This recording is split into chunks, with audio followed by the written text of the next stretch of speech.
皆さんこんにちは。日本語講師のゆりです。この5分ジャパニーズリスニングプラクティスでは、日本語の意味や文化だけでなく、なぜ日本人はそう考えるのかという背景にある考え方まで一緒にお話をしていく、そんなポッドキャストのコーナーでございます。今日は日本の社会で本当によくあるあの瞬間の話です。皆さんは上司や先輩とカフェに行った時に、私も同じものでお願いしますって言った経験はありますか？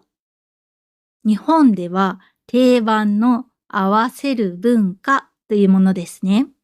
最近読んだこちらの本、お金に困る人、困らない人という本に、今言った合わせる文化っていうのを象徴する章がありました。今日はそれを紹介したいと思っています。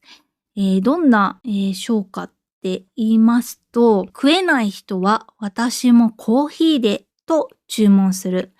食える人は私はクリームソーダでと注文するというタイトルでした。私は初めてこの小タイトルを読んだ時に思わず笑ってしまいました。あるあるだなって思ったわけですね。日本っぽい章のタイトルですよね。冒頭でも言ったんですが、上司とカフェに行った時に上司って大抵ホットコーヒー頼むんですよね。で、ホットコーヒーでって上司が言ったら、大抵部下は、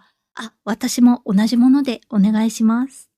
って言うんですよ。これはね、社会人なら誰でも一度は経験したことがあるんじゃないかなと思います。日本語ではこういうのを右に習えって言ったりしますね。これは周りと同じ行動をすることを言います。上の人に合わせるときに使うことが多いですね。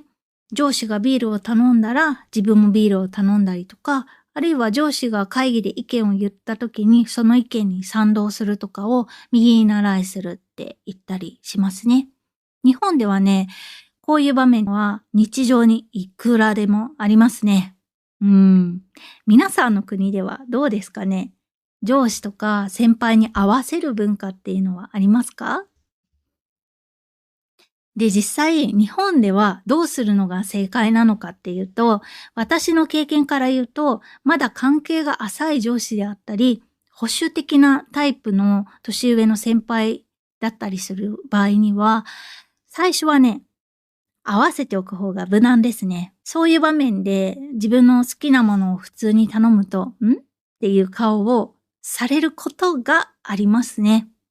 私は若い頃、日本のその察する文化っていうのは正直なところあまり好きじゃなかったので、合わせなくていい場面っていうのは結構ね、自分の意見を普通に言ったりしていたんですよね。で、ある時、上司とカフェに行った時に、メニューを頼む段階で、これはみんながよく言うあれだと思って、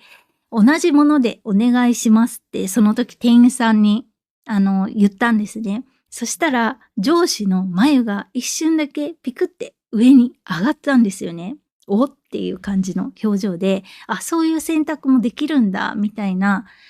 感じでしたね。で、その一瞬を見て私は思ったんですよ。日本って、やっぱりこういう、さりげないところでどういう行動を選ぶか見られてるんだなって思ったわけです。協調性とか合わせられるかとか見てるんですよね。